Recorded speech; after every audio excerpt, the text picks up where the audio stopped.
Hello, welcome back to the Wrestling Newsroom. I'm your host, All Things Wrestling, and today we're going to be looking at all the wrestling news from Monday. Let's start with a story I've taken a long time to cover, but really needs to be covered.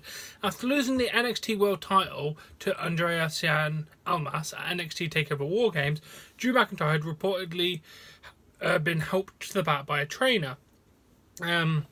Triple H confirmed in a live review video that McIntyre possibly tore his bicep, and he'll be having an MRI done, and if it is the injury they think it is, he will require surgery. So best of luck, Drew McIntyre. There's been no update since that happened. That was Saturday night. So I was trying to hold off to hopefully give you some more information, but no, there's unfortunately no more information regarding this situation. But he will be back, he will be better, and he will destroy. Will you believe in you, Drew? Speaking of this, the original plan for last night's NXT TakeOver pay-per-view reportedly for Adam Cole to face Drew McIntyre for the NXT title. Once a decision to bring WarGames was made, they changed the plan and went with Andrea Almas as a challenger instead. It was possible that Cole will be Almas's next opponent for the NXT title if McIntyre needs surgery for the torn bicep. So let's pray to God that he gets better soon. Then, in a new YouTube video, Paige commented on social media bullying. She said, one thing that's always just gets destroyed on social media, obviously the past year, I'm the one who always gets destroyed on social media, Paige admitted. Obviously the past year and a half has been the peak of hatred, which is fine. If you actually read through them, you have like 100 really good comments and you'll have one really dodgy comment from a douchebag. You have to try and phase it out. It's easier said than done because it's kind of wrapped up in that a lot, and I'm like, fuck them. They're probably like 48-year-old men who still live in their parents' basements doing nothing with their lives, and all they want to do is be keyboard warriors and just be troll and upset someone's day. Honest guys, if people are hating on you, you must be doing something right. Exactly. Thank you, Paige. But yeah, that is a good advice. Try and block it out. I try and block out the hate. I get a little bit. I'm not going to lie. I will be completely honest here. I get a little bit of hate. Not much. Nowhere near what wrestling personalities or anyone else get like that. But I have the dislikes. I have a few comments. I have a few people being abusive now and again. You just block that out. Block it. Get on with your day. Keep yourself happy. And then Paige is reportedly going to be backstage tonight at Raw. It's unknown whether she will appear on Raw. And after the attack, Sami Zayn and Kevin Owens teased that they might be going towards joining Raw after they attacked Shane McMahon, and then got their ass handed to them by a steel chair. Watched the main event, it was actually pretty decent. But yeah, I'd love to see them at Raw. And then WWE announced the following today: NXT TakeOver is coming to the city of brotherly love, Philadelphia. They will be called TakeOver Philadelphia, and it heads to the Wells Fargo Centre, Saturday, January 27th. Saturday, the eve of the Royal Rumble. That sounded like doing an advert for them, but yeah, I can't wait for that. That's going to be decent. It's going to be a good show, I already know.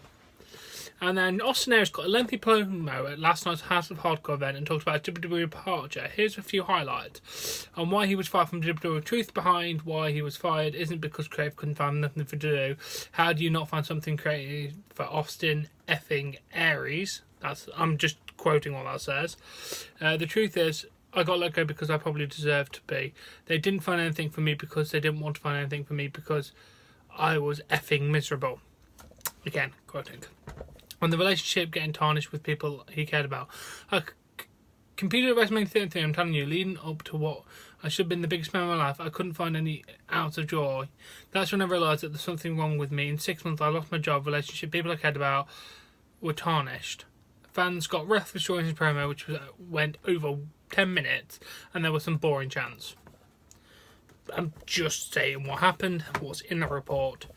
Yeah, he did sound miserable. We don't know the reason why he was miserable. This has not been let out. That's why he got fired, because he was miserable because they didn't want to find anything for him. If someone didn't want to be there, you're not going to be there.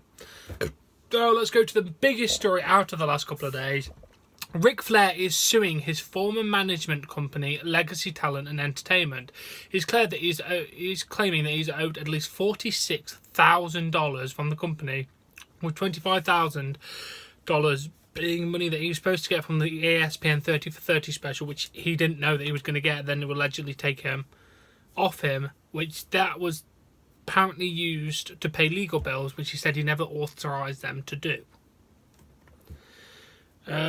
They have put out a statement off this saying Ric Flair has always been known to be dramatic and looking desperately for the spotlight. That's fine as a wrestler, but it is despicable when he blatantly lies. For anyone who read Ric Flair's article knows Ric has left a trail of destruction in his wake, whether it be from his ex-wives, the IRS, State Department and Revenue, creditors, or his former business partners, friends. The debris is everywhere. A client wishes Flair nothing but the best and sad that things have come to this after over a decade of hard work and credible results for their client. As for an explanation on his finances, Legacy said the following: our client provided Ric Flair an accounting of funds that they always did throughout their representation. Flair then demanded funds that belonged to the buyers be released from trust that he'd not been yet earned, and our client would not be bullied into doing anything unethical. The reality is that the $37,000 in dispute are with his manager's company trust account while they were working out a settlement on the sums of money he owed our client from deals and money Flair had hid from his management. Okay. I don't know what's going to go on with this. Literally. Who the hell knows? It's Ric Flair. We're going to be here in the background. I'll cover every and all legal battles with WWE superstars, any wrestling superstars really. But my own opinion is I don't know what the facts are. I don't know the blatant facts, so I cannot really give my opinion.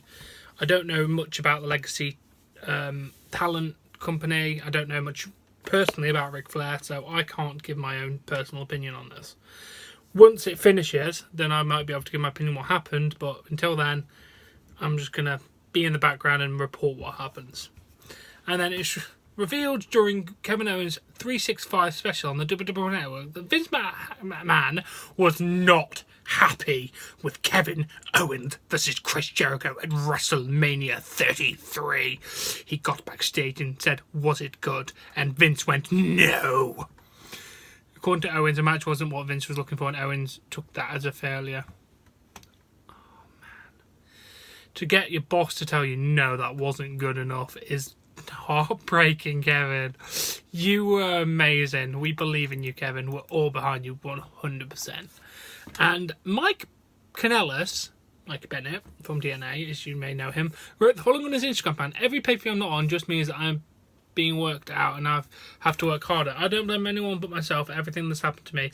If I get what I want, it's because I worked hard for it.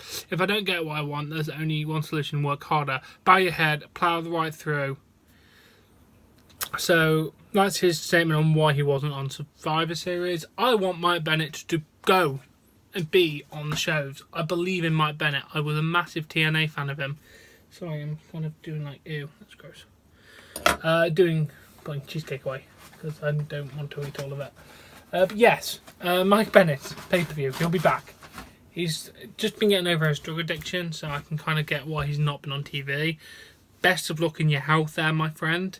But you will be back, you will be better, you will work harder, you will capture titles, and you will become a WWE superstar of the highest level. I believe in you, Mike Bennett. I believe in you, my friend.